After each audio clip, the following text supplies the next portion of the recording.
Well, expectations were through the roof for the Montana Grizzlies soccer team thanks to their success a year ago. Safe to say, with non-conference now ending, they're living up to it so far, as Montana is 6-2-2 to end the non-conference slate, and now they turn their attention to Big Sky play.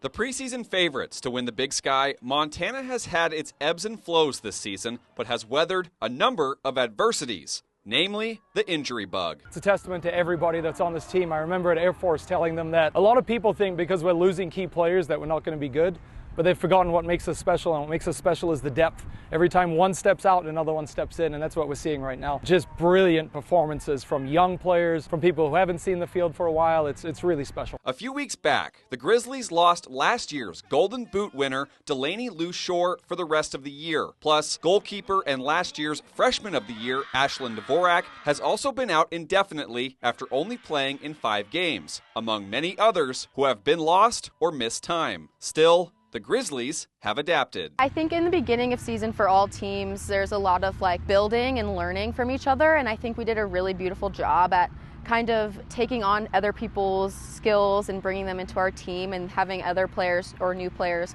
learn our culture, and I think we kind of all just did it really beautifully and with kind of a flow.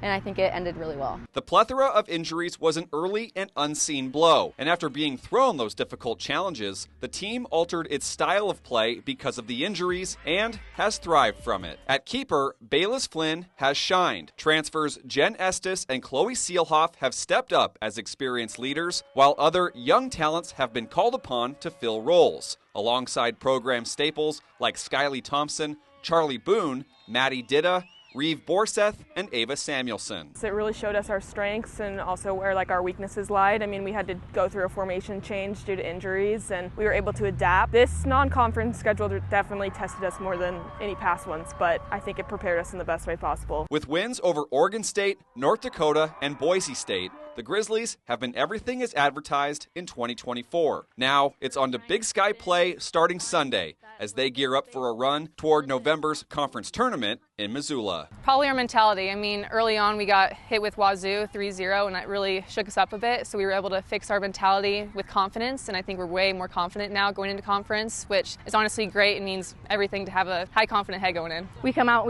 we train hard. We've been really focusing on keeping the training environment super high and not being too hard on each other, but just keeping each other to a standard where that's not going to fly in a game, so don't do it at practice, kind of that. And we just build each other up, so bringing that energy all week to lead into our first conference game will be huge. Reporting in Missoula, Kyle Hansen, MTN Sports.